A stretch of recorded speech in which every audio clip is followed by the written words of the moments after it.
Hello everyone, I hope you all are fine. आज हम 11th economics के अंदर जो चैप्टर नंबर हमारा 8 चल रहा है उसके अंदर नेक्स्ट टॉपिक करेंगे जो कि हमारी है वेरिएबल कॉस्ट। हमने अपने लास्ट वीडियो के अंदर फिक्स्ड कॉस्ट को स्टडी किया था। आज हम वेरिएबल को स्टडी करेंगे। तो वेरिएबल का मतलब होता है चेंज होना, ठीक है। चेंज फिक्स्ड में तो क्या था, जो फिक्स रहती थी। अब वेरिएबल का मतलब है चेंज, ठीक है। देखिए वेरिएबल कॉस्ट का मतलब क्या होता है।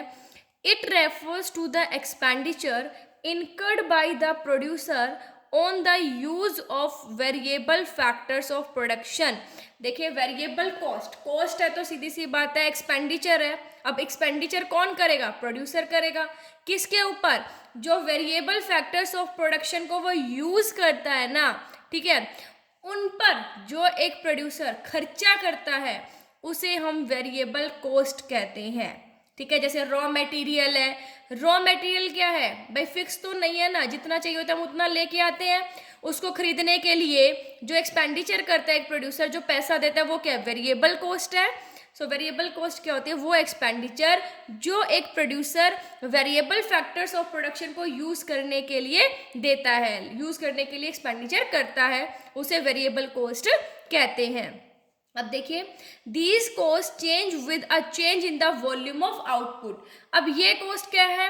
जैसे जैसे वॉल्यूम ऑफ आउटपुट को हम चेंज करेंगे वैसे वैसे ये कॉस्ट चेंज होती है। अब आउटपुट जीरो है, आप कुछ बना ही नहीं रहे, तो वेरिएबल कॉस्ट भी जीरो होगी। फिक्स्ड कॉस्ट में तो क्या था कि अगर आप चाहे बनाओ चाहे मत बनाओ आपको देनी पड़ेगी, है ना। लेकिन वेरिएबल कॉस्ट के अंदर क्या है कि अगर जो हमारी वॉल्यूम ऑफ आउटपुट जीरो है तो हमारी ये कॉस्ट भी जीरो होगी। जैसे आप आउटपुट बढ़ाओगे तो कॉस्ट भी क्या हो जाएगी? बढ़ेगी, ठीक है। और आउटपुट घटाओगे तो कॉस्ट भी क्या हो जाएगी? घट जाएगी।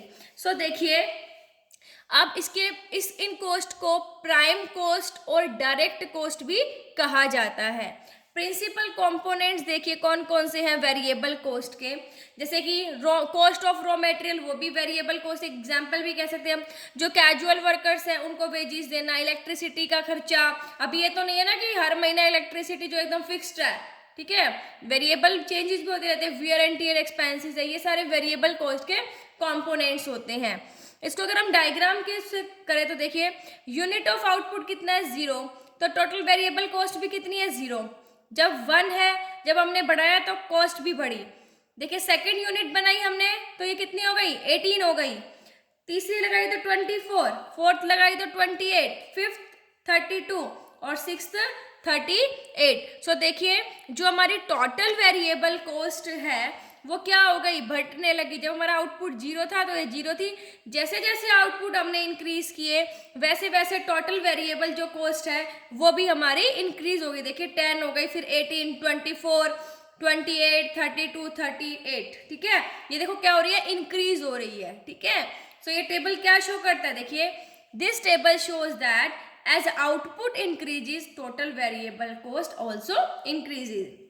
तो ये जो हमने टेबल बनाई है ये क्या शो कर रही है कि जैसे जैसे आउटपुट बढ़ रहे हैं वैसे वैसे हमारे जो वेरिएबल कॉस्ट है वो भी बढ़ रही है। जब आउटपुट हमारे जीरो थे तो टोटल वेरिएबल कॉस्ट भी क्या है? हमारी जीरो है।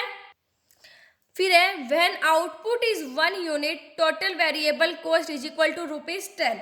जब देखिए जब आउटपुट जो है वो 1 यूनिट हुई, ठीक है, जब हमने 1 यूनिट प्रोड्यूस की तो टोटल वेरिएबल कॉस्ट भी जीरो से बढ़कर कितनी हो गई? ₹10 हो गई। And when output is 6 units total variable cost is equal to 30 units. और जब हमने 6 यूनिट्स तक प्रोड्यूस किया तो हमारी टोटल वेरिएबल कॉस्ट बढ़ के कितनी होगी? 38। तो देखिए जैसे जैसे हम आउटपुट को बढ़ाते जाते हैं वैसे वैसे जो हमारी टोटल वेरिएबल कॉस्ट है वो क्या होती जाती है? बढ़ती जाती है। जब जीरो था तो ये जीरो, जैसे हमने अपना वॉल्यूम ऑफ आउटपुट को इंक्रीज किया वैसे वैसे टोटल वेरिएबल कॉस्ट भी इंक्रीज होगी। ऐसी कोई अगर हम डायग्राम में बनाएंगे तो एक्स एक्सिस पर हमने आउटपुट लिए, वाई एक्सिस पर हमने टोटल वेरिएबल कॉस्ट ली। टोटल वेरिएबल कॉस्ट जीरो है, लास्ट 38 है तो 40 तक ले लेंगे। 10 का हमने यहाँ पर गैप ले लिया। 6 यूनिट्स हम प्रोड्यूस कर रहे हैं, एक्स एक्सिस पर हमने 6 यूनिट ले ली। देखिए जब आउटपुट जीरो थे तो वेरिएबल कॉस्ट भी जीरो थी। जब आउटपुट 1 थे तो हमारी वेरिएबल कॉस्ट कितनी है? देखो 10। जब सेकंड है तो उस पर कितने हैं 18, जब थर्ड हुई तो उसमें कितनी है 24, फोर्थ पे 28, फिफ्थ पे 32 और सिक्स पे 38। ये हमारी क्या हो गई टोटल वेरिएबल कॉस्ट। अब देखिए ये फिगर क्या शो करता है, this figure shows that total variable cost increases with increase in output. ये शो करता है कि जैसे जैसे हम आउटपुट इंक्रीज करते हैं वैसे वैसे हमारी टोटल वेरिएबल कॉस्ट बढ़ती जाती है। जब हमारा आउटपुट 1 यूनिट था तो ये कितनी थी 10 रुपीज थी, और जब हमने 6 यूनिट्स तक प्रोड्यूस किया तो हमारा जो टोटल वेरिएबल कॉस्ट है वो कितनी हो गई बढ़ के 38। और ओ से ए जो पॉइंट है उसके अंदर ये क्या शो कर रहा है कि टोटल वेरिएबल कॉस्ट बढ़ रही है लेकिन डिक्रीजिंग रेट से, और इसके बाद जो है टोटल वेरिएबल कॉस्ट बढ़ रही है इंक्रीजिंग रेट से। देखिए यहाँ पर इनका गैप कितना है, अब देखिए यहाँ पर जो है ए तक, ठीक है, देखिए कितने का गैप है 10 का, यहाँ पर 8 का, यहाँ पर 6 का, यहाँ पर 4 का, ठीक है, यहाँ पर भी 4 का, और इसके बाद देखिए कितने का हो गया 6 का हो गया। देखो जैसे जैसे आउटपुट बढ़ा रहे हैं वैसे वैसे टोटल वेरिएबल कॉस्ट बढ़ रही है, लेकिन यहाँ पर देखो जो कौन से रेट से बढ़ रही है डिक्रीजिंग रेट से। क्यों बढ़ रही है, क्योंकि increasing returns to a factor की वजह से। हमने स्टडी किया था ना कि जब हम फिक्स फैक्टर को वेरिएबल फैक्टर के साथ कंबाइन करते हैं तो स्टार्टिंग में हमारे रिजल्ट पॉजिटिव आते हैं। अब देखो जब हम करेंगे यूटिलाइजेशन होगा, प्रोडक्शन कैपेसिटी बढ़ेगी, लार्ज स्केल में प्रोडक्शन होगा तो कॉस्ट क्या हो जाएगी ऑटोमेटिकली बढ़ेगी, लेकिन डिक्रीजिंग रेट से बढ़ेगी, है ना।